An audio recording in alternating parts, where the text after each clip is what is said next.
Natalia Iriani sebelumnya menyebutkan jika ia memutuskan menjadi seorang mualaf usai mendalami Alkitab, tapi banyak yang meragukannya. Namun tidak sedikit orang-orang yang mempercayainya, bahkan menyebutnya pendusta. Banyak yang menyebutkan jika ia adalah seorang muslimah. Banyaknya orang belum mengetahui identitas Natalia, membuat ia menjadi korban fitnah. Dan tidak sedikit orang yang menyebutnya bahwa ia adalah bagian dari keluarga muslim sejak lahir, dan bukan seorang mualaf. Kini, Natalia membeberkan kebenaran tentang identitasnya, termasuk di mana ia terlahir dan agama apa yang tercantum yang dibuktikan dalam kartu tanda penduduk, KTP. Tidak cukup hanya dari KTP saja. Ia juga memperlihatkan surat keterangan pindah agama yang dikeluarkan Majelis Ulama Indonesia Kota Malang. Di sana tercatat, Natalia menjadi seorang mualaf sejak hari Jumat, tanggal 7 Oktober tahun 2016. Dan mengucapkan 2 kalimat syahadat di hadapan pembimbingnya, Dr. Andus Kiai Haji Camzawi, MAG.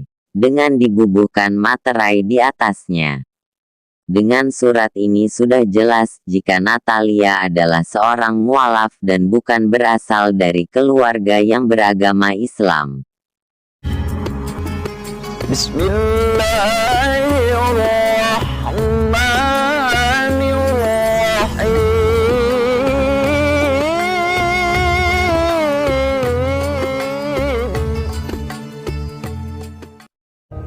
Assalamualaikum warahmatullahi wabarakatuh. Saya Natalia Iriani, saya mualaf. Dulu saya masuk Islam bukan karena Al-Quran, tapi karena Injil. Saya nggak pernah baca buku tentang Islam. Saya juga nggak pernah nonton acara-acara Islam atau ceramah-ceramah ustadz. Apalagi tentang perbandingan agama itu saya nggak pernah belajar itu. Bahkan bisa dibilang saya tuh paling gak suka sama Islam. Seperti dengar azan aja nih kuping rasanya tuh udah panas. Lagi anak-anak nonton, terus tiba-tiba ada tayangan azan, aku tuh langsung ambil remote, TV-nya aku matiin. Kalau lagi ada acara ceramah ustadz, tayangan-tayangan Islam, aku juga gak pernah mau dengerin itu. Pokoknya ya, intinya Islam itu benar-benar harus aku hindarin. Orang tua juga sudah mendoktrin kalau Islam itu bukan agama yang benar. Pokoknya no Islam. Bahkan keluarga juga udah wanti-wanti saya untuk jangan jadi seperti kakak saya yang deket dengan orang Islam, menikah, dan menjadi mualaf.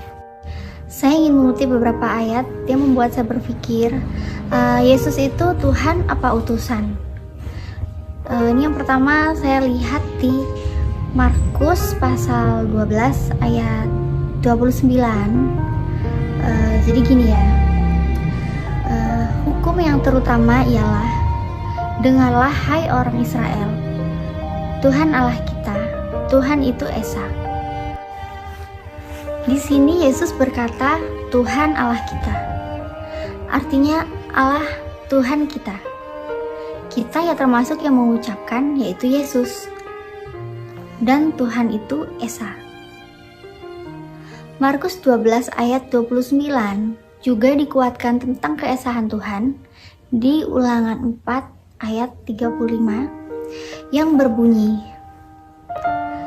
engkau diberi melihatnya untuk mengetahui bahwa Tuhanlah Allah, tidak ada yang lain kecuali Dia.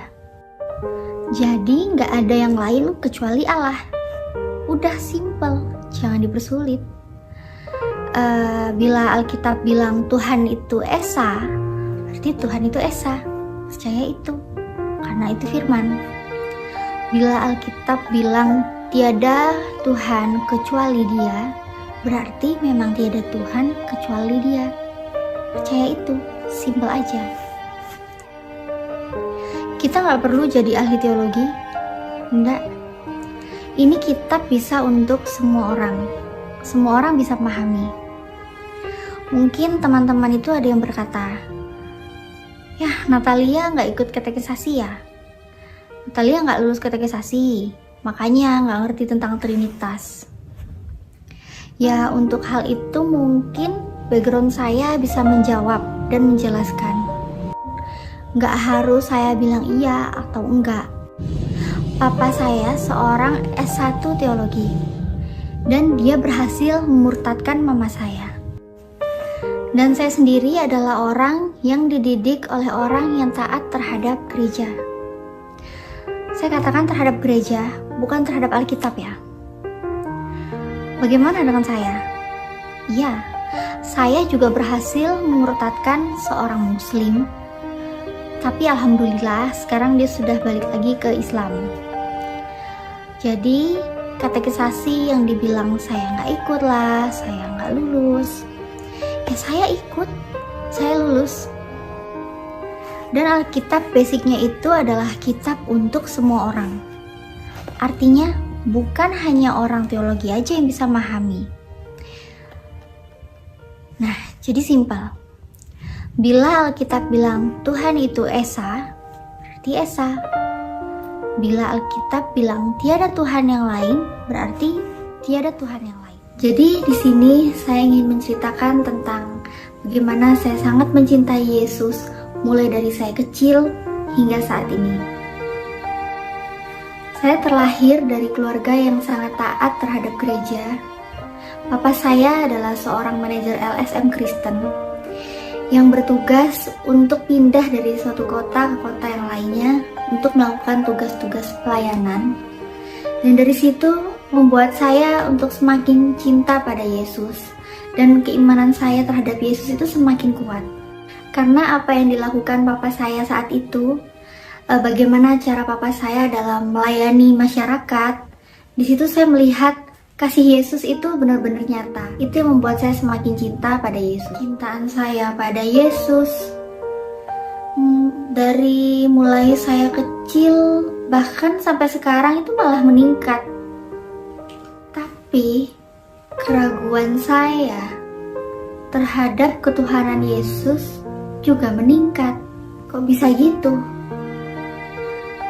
Ya mungkin tanpa kita sadari, apa yang saya alami itu juga dialami oleh teman-teman kita yang Kristen. Nah, jadi gini contohnya. Waktu aku kecil kan aku kumpul sama teman aku. Nah, teman-teman aku tuh ada yang Islam, ada yang Kristen. Nah, jadi teman aku yang Islam, Tuhannya itu kan Allah, tulisannya itu Allah. Di Alkitab pun, di kitab Ulangan itu bilangnya Tuhanlah Allah. Berarti Tuhannya Islam sama Tuhannya Kristen kan sama-sama Allah. Nah, di situ saya mikir, di sini Tuhannya sama-sama Allah, tapi kok di gereja ngajarinnya Tuhan itu Yesus. Nah, jadi saya coba tanya sama guru sekolah minggu, pernah juga tanya sama guru agama. Pada saat itu saya bilang, kok Tuhannya kita Yesus, padahal kan Alkitab bilangnya Allah. Itu berarti gimana dong kalau misalnya Alkitabnya bilang Allah, tapi kita diajarinnya Yesus. Nah, jadi di situ saya mendapatkan jawaban itu bukan jawaban yang membuat keraguan saya hilang, tapi malah membuat saya semakin ragu. Tapi saya ragu, jawabannya malah begini, kalau kamu masih ragu, berarti kamu dosa. Nah, saya saat itu kan masih kecil, takut sekali ya kalau dibilang kalau ragu itu dosa. Jadi saya berusaha yakin, saya berusaha terima aja apa yang dibilang kalau itu tuh Yesus. Jadi saya terima, saya langsung minta maaf sama Tuhan, saya tobat ya, walaupun saya tuh nggak mendapatkan jawaban yang menghilangkan keraguan saya.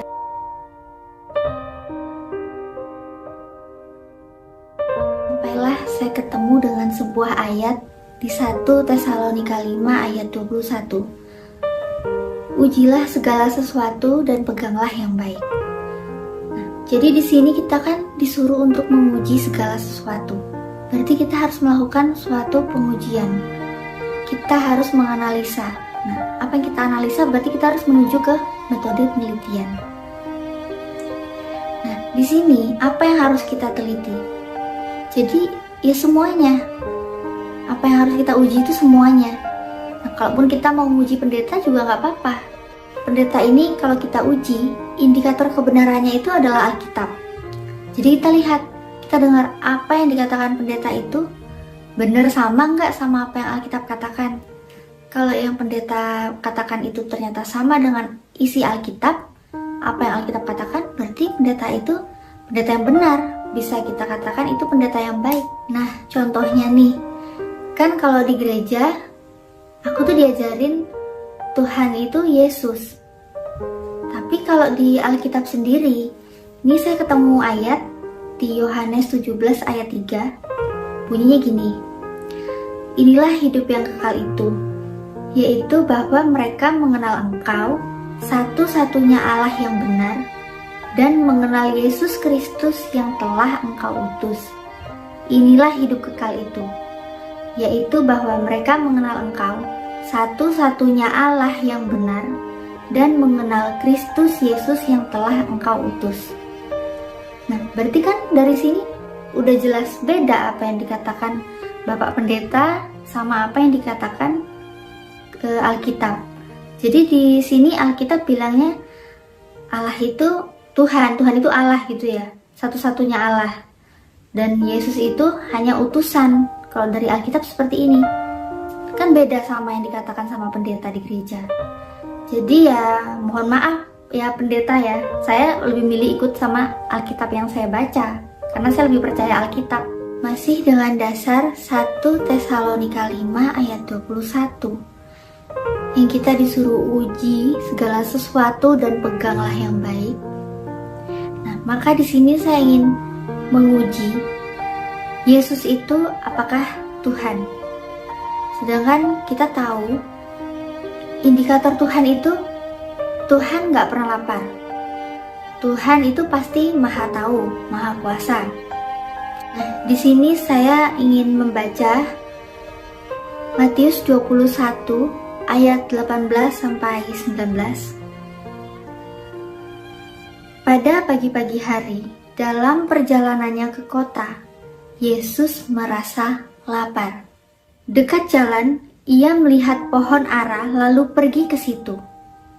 Tetapi ia tidak mendapat apa-apa pada pohon itu selain daun-daun saja.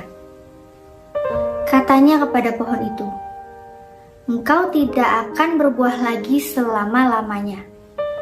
Dan seketika itu juga keringlah pohon ara itu. Yesus merasa lapar.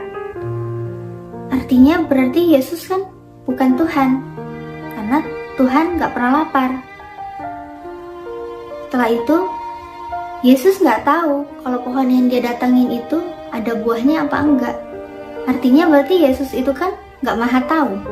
Berarti Yesus bukan Tuhan. Kemudian, Yesus kecewa karena itu pohonnya gak ada buahnya.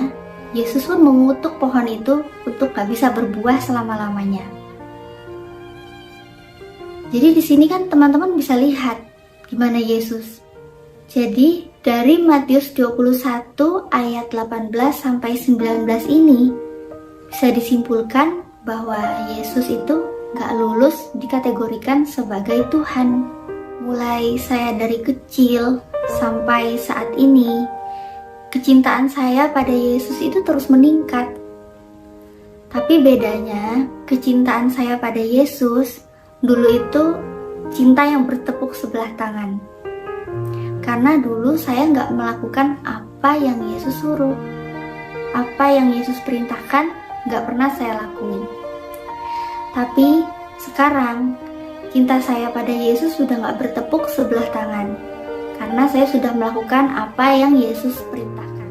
Jadi gini, yang pertama, saya membuat kesepakatan kepada diri saya sendiri bahwa Alkitab atau kitab suci saya pada saat itu harus 100% benar. Kenapa harus 100% benar? Karena kitab suci itu adalah kitab yang berisi firman dari Tuhan. Nah, firman dari Tuhan berarti gak mungkin salah karena sumbernya dari Tuhan. Kalau kitab suci ada yang salah isinya, itu berarti sudah bercampur dengan ulah manusia. Karena kalau dari Tuhan, pasti nggak mungkin ada kesalahan sekecil apapun. Jadi itu yang pertama yang harus saya sepakati pada diri saya sendiri. Ayat-ayat di dalam kitab suci harus saling mendukung. Nggak ada yang boleh bertentangan. Jadi, misalnya di satu ayat ada perintah untuk melarang sesuatu, maka di ayat yang selanjutnya jangan sampai ada ayat yang memperbolehkan sesuatu yang sudah dilarang di ayat sebelumnya itu. Jadi dulu aku itu ketemu sama teman aku, terus teman aku itu bilang sama aku, Nat, Alkitab kamu itu ayatnya udah aneh loh, Alkitabnya itu isinya udah aneh. Terus aku kan nanya, anehnya gimana ya? Terus dia bilang, kalau isi Alkitab kamu itu ayat-ayatnya itu banyak yang saling bertentangan, kontra gitu. Ayat satu sama ayat satu lainnya tuh bukannya mendukung, malah bisa bikin kamu bingung. Terus aku karena ya dia juga teman aku juga ya dengerin dia ngomong apa gitu kan. Terus tapi aku hanya bilang, masa sih? Jadi apa yang temanku omongin itu aku cuma simpan aja. Terus sampai rumah aku ya browsing-browsing gitu, bener nggak apa yang temanku omongin itu. Karena kan aku mau dengerin temanku itu karena ya memang dia juga udah lama berteman sama aku, udah deket. Jadi kalau apapun yang dia omongin ya aku percaya lah gitu ya. Tapi aku harus cek juga apa yang dia omongin. Nah karena aku browsing-browsing itu, terus di situ aku ketemu banyak sekali yang aneh yang membuat pikiran itu jadi nggak tenang. Jadi kesimpulannya dari aku browsing itu, aku ketemu ayat yang pertama di sini nih ya. Di 2 Samuel 8 ayat 4 itu aku bandingkan dengan 1 Tawarik 18 ayat 4.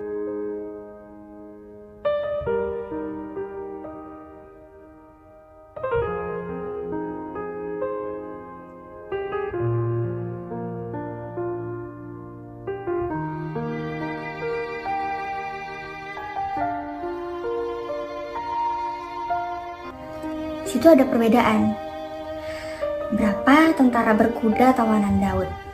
Nah, kalau di 2 Samuel 8 ayat 4 itu bilangnya ada 1.700 orang. Tapi kalau di 1 Tawarik 18 ayat 4 itu bilangnya 7.000 orang. Terus ada lagi nih. Itu tuh ceritanya tentang Daud disuruh hitung orang Israel. Nah, itu yang nyuruh itu tuh siapa ya? Kalau di 2 Samuel 24 ayat 1 yang menyuruh itu Tuhan. Tapi kalau di 1 Tawarik 21 ayat 1 yang menyuruh Daud adalah iblis.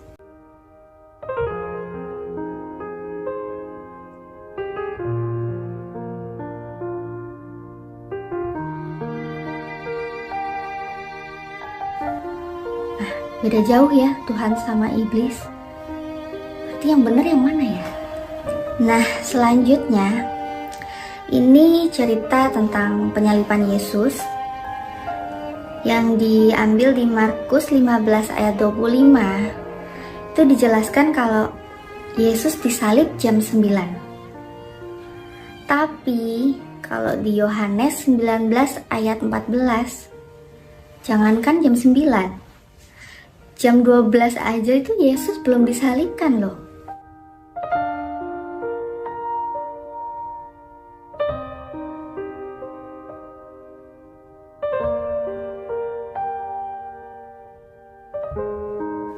Nah, ini kan aku jadinya bingung.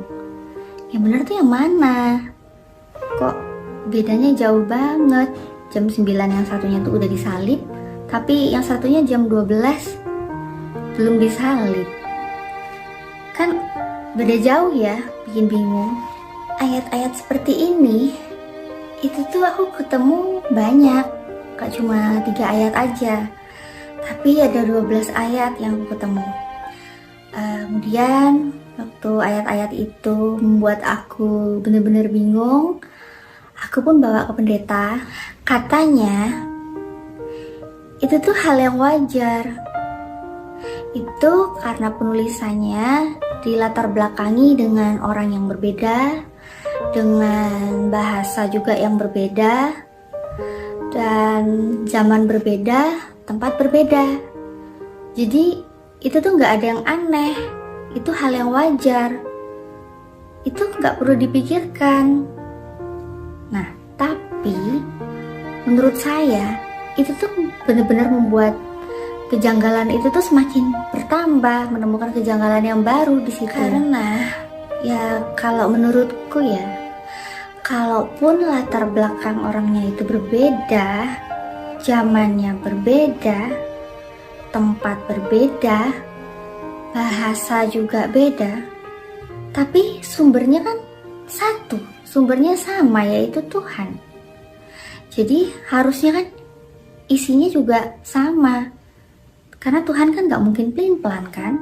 Nah, sejak saat itu saya pun mulai meragukan kesucian kitab suci saya, karena sudah gak sesuai dengan kesepakatan saya di awal, bahwa kitab suci harus 100% benar, karena berisi firman dari Tuhan yang gak mungkin salah. Dan ayatnya pun gak boleh bertentangan satu sama lain.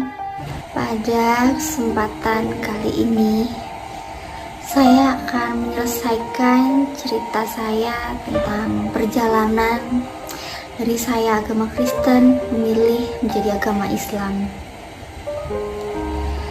Jadi memang berat rasanya buat saya untuk melewati ini semua, karena memang keluarga saya yang sangat taat terhadap gereja. Untuk keseharian saya yang saya selalu dikontrol untuk apakah saya sudah membaca kitab suci mulai pagi hingga malam, apakah saya sudah berdoa meminta apapun yang akan saya kerjakan pada setiap hari itu. Nah, jadi betul-betul di situ saya selalu dikuatkan oleh kedua orang tua saya untuk menjadi Kristen yang taat. Tapi saya yakin bahwa kebenaran yang sebenar-benarnya adalah kebenaran yang berasal dari Tuhan. Dan bila saya mencari kebenaran itu, tentunya dari kitab suci yang berasal dari Tuhan, maka saya pun akan menemukan kebenaran yang sejati. Di video kali ini, khususnya saya dedikasikan kepada kedua orang tua saya, khususnya untuk papa saya. Karena saya tahu, bila saya menjelaskan ini semua secara langsung kepada papa saya, gak akan mungkin bisa saya menjelaskan ini semua. Karena tentunya saya akan lebih banyak menjadi pendengar. Ya tentu saja, karena sebagai seorang anak, saya nggak mungkin memotong perkataan papa saya. Meskipun yang saya sampaikan itu 100% dalilnya dari Alkitab.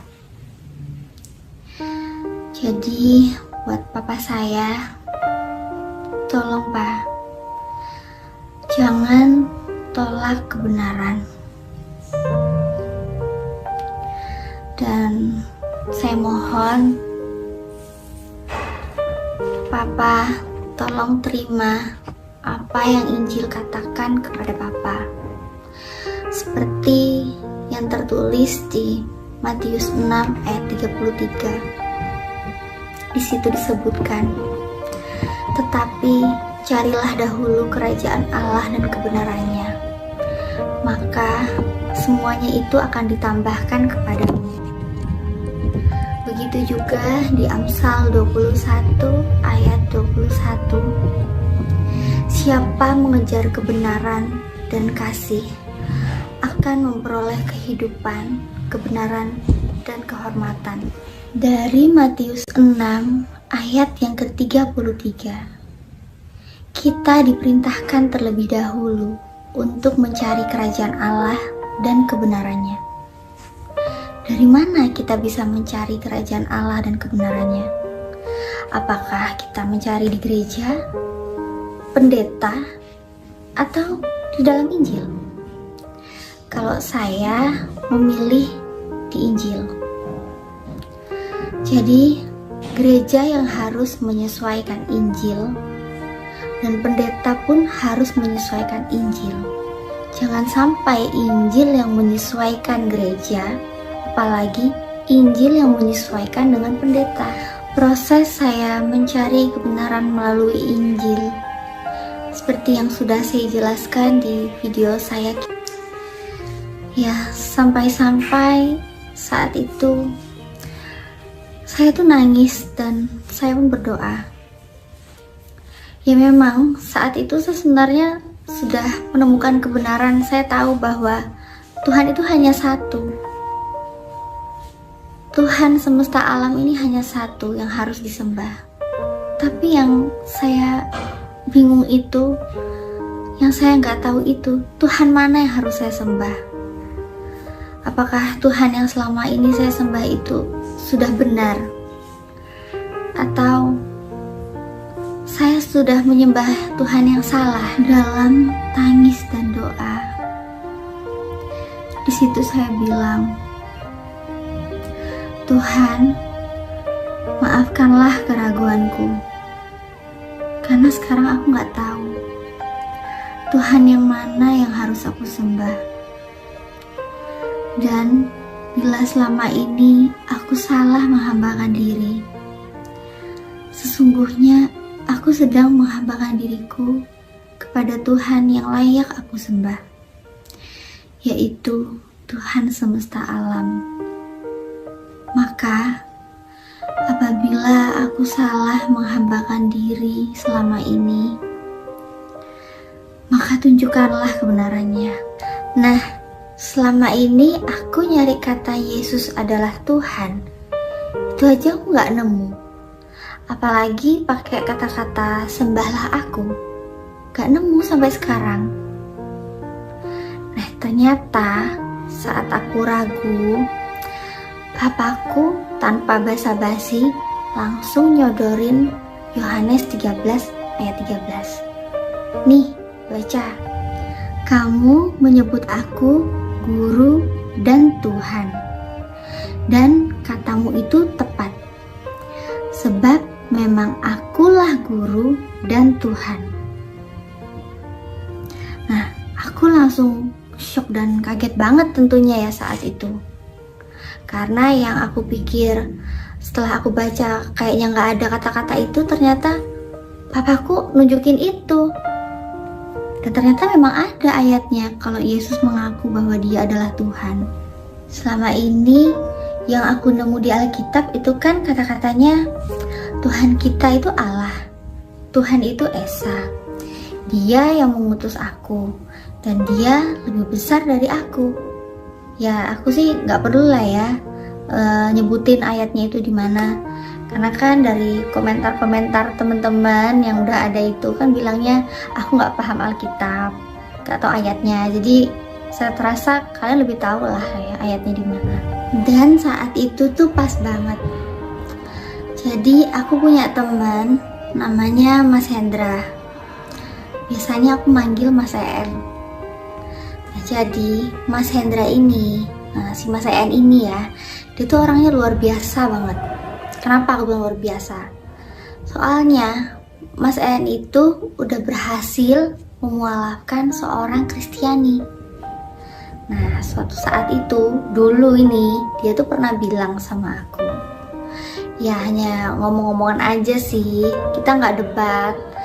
Dia pernah bilang, nah, dulu dia bilang, kalau Yesus di kitabmu itu, Yesus ngaku kalau dia Tuhan dan bilang sembahlah aku mau masuk Kristen.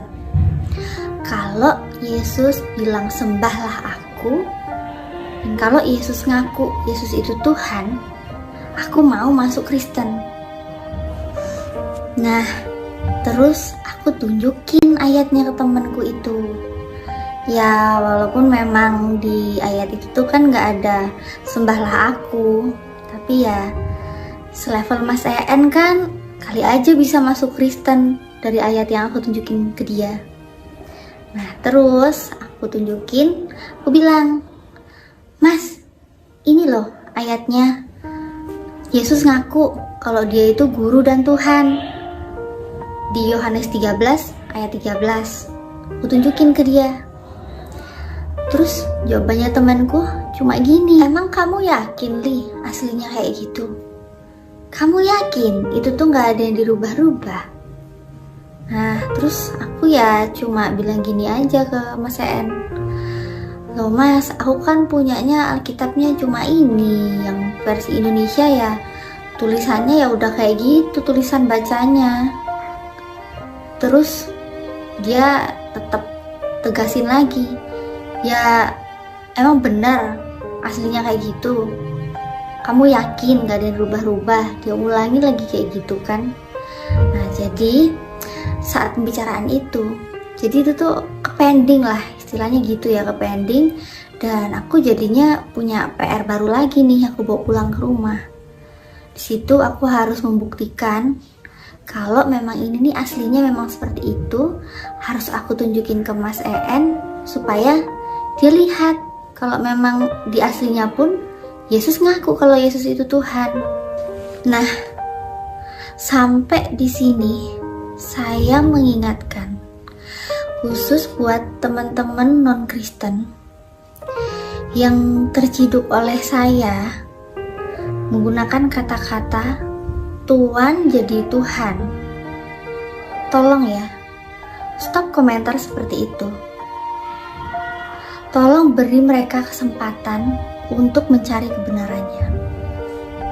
Seperti saya mencari kebenarannya. Biar mereka menirukan saat itu yang saya proses mencari kebenarannya itu.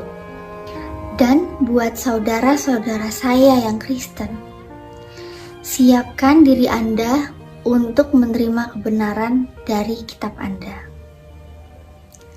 Bagi saudara-saudara yang gak siap menerima kebenaran dari kitab Anda, bisa stop video ini, tinggalkan, jangan lanjut nonton video ini. Pada video saya kali ini, saya nggak akan menafsirkan Alkitab. Karena memang banyak yang bilang ke saya, yang saya baca dari komentar teman-teman itu, ada yang menyalah-nyalahkan saya kalau saya itu nggak bisa menafsirkan Alkitab. Pengetahuan saya tentang Alkitab itu sungguh cetek. Ada yang bilang juga saya ini nggak bisa cara membaca Alkitab dengan benar. Ya, oke lah, anggap aja kalau itu benar. Jadi, silakan Anda observasi sendiri, lakukan sendiri, dan silakan ambil kesimpulan sendiri. Di sini, saya akan melakukan yang mungkin belum ada teman-teman YouTuber di sini yang melakukan itu, karena sudah saya cek ya di teman-teman YouTuber, belum pernah ada yang melakukan penelitian seperti ini, baik itu Christian Prince ataupun Mu'alaf Prince juga saya rasa belum. Dan kalaupun ada teman-teman dari Kristen yang sudah melakukan penelitian ini, atau mungkin merasa ya pura-pura nggak pernah aja deh, saya juga nggak tahu ya. Coba aja kita lakukan. Mari kita menelusuri pengakuan Yesus adalah Tuhan di Yohanes 13 ayat 13. Ikuti penelusuran saya.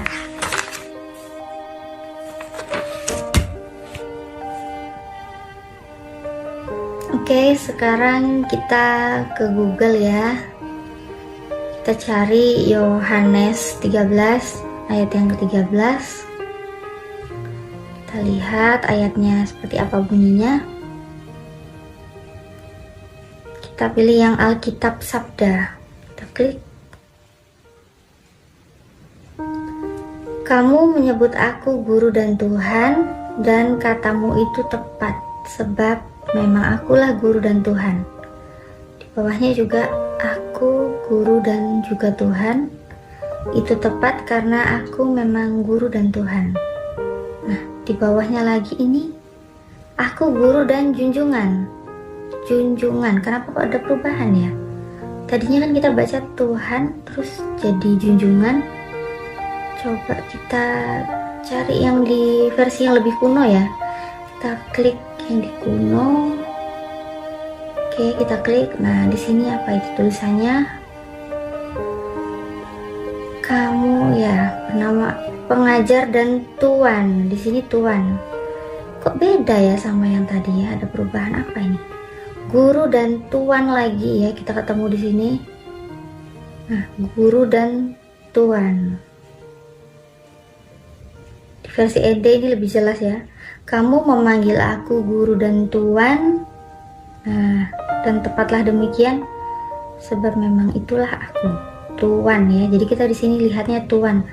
Terjadi perubahan beda dengan yang kita lihat tadi pertama ya, aku guru dan Tuhan.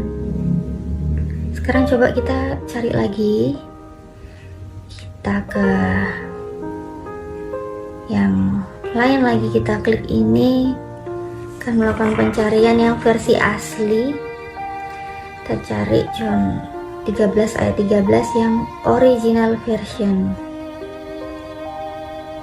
Oke, kita cari di situ. Kita cari ke bahasa aslinya ya, jadi biar jelas sebenarnya sih artinya itu apa.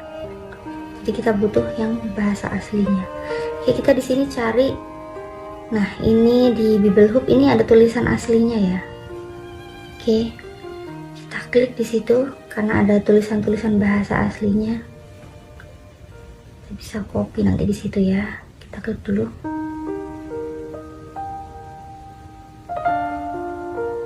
Ini muncul ya tulisannya, Yohanes 13 ayat 13, ada bahasa aslinya dan juga yang diterjemahkan ke bahasa Inggris. Sekarang saya mau cari kata yang terjadi perubahan tadi itu di Lordnya ya, kalau di Inggris ya. Tapi yang saya mau ambil yang tetap bahasa aslinya. Oke. Bahasa aslinya saya copy dan saya butuh Google Translate biar kita tahu ini sebenarnya artinya apa sih, arti dari bahasa aslinya sendiri. Oke, kita ke Google dulu, Google Translate. Nah, saya butuh yang lebih besar tampilannya ya, supaya teman-teman juga bisa lihat lebih jelas. Kita paste di situ. Kita lihat. Oke, di Indonesia itu ternyata artinya jadinya Bapak. Artinya Bapak, jadi bukan Tuhan yang tadi awal kita baca ya, beda ya artinya ya. Oke, terus kita coba ke bahasa Melayu. Itu pun di bahasa Melayu tulisannya artinya enci, enci ya, enci bukan Tuhan ya. Lain-lain ya, di enci. Oke, terus kita coba lagi ke bahasa Jawa. Bahasa Jawa pun artinya Pak. Pak ini di mana-mana itu ada Pak ya. Di sini saya punya tetangga namanya Pak Yatno. Gak mungkin lah saya panggil Pak Yatno itu tiba-tiba jadi Tuhan Yatno, Gusti Yatno, itu kan gak mungkin ya. Karena artinya beda jauh sekali itu. Coba ke Inggris. Inggris pun jadinya Mister. Ya, ini bahasa aslinya tuh diterjemahkan ke Inggris jadinya Mister, ke Jawa jadinya Pak, Melayu jadinya enci. Tapi ini kenapa nggak ada yang mengatakan kalau itu Tuhan ya? Artinya kenapa nggak ada yang Tuhan? Tapi kenapa di Alkitab Indonesia itu terjemahannya ditulis jadi Tuhan ya? Saya bingung di sini ya teman-teman ya. Kenapa kok malah Alkitab yang beredar itu yang kita bisa baca selama ini tulisannya jadi Tuhan? Saya nggak ngerti ya. Kok bisa jadi seperti itu? Jadi, apa yang Anda simpulkan? Apabila dari kalian sudah mengikuti, tapi masih tetap menolak kebenaran, ya saya maklumi itu. Bahkan saya tuh nggak kaget, karena di kitab suci saya, itu juga sudah dijelaskan di surat Al-Baqarah 6 dan 7, di situ sudah disebutkan. Orang-orang yang kafir sama saja bagi mereka. Apakah engkau memberi peringatan kepada mereka atau tidak? Mereka tak akan beriman. Allah menutup hati mereka dan pendengaran mereka, sedangkan di mata mereka terdapat tabir yang menutupi, dan bagi mereka azab yang besar. Dan sesuai dengan kesepakatan saya seperti yang ada di video saya sebelumnya, saya membuat kesepakatan kepada diri saya sendiri bahwa Alkitab atau kitab suci saya pada saat itu harus 100% benar. Kenapa harus 100% benar? Karena kitab suci itu adalah kitab yang berisi firman dari Tuhan. Nah, firman dari Tuhan berarti nggak mungkin salah, karena sumbernya dari Tuhan.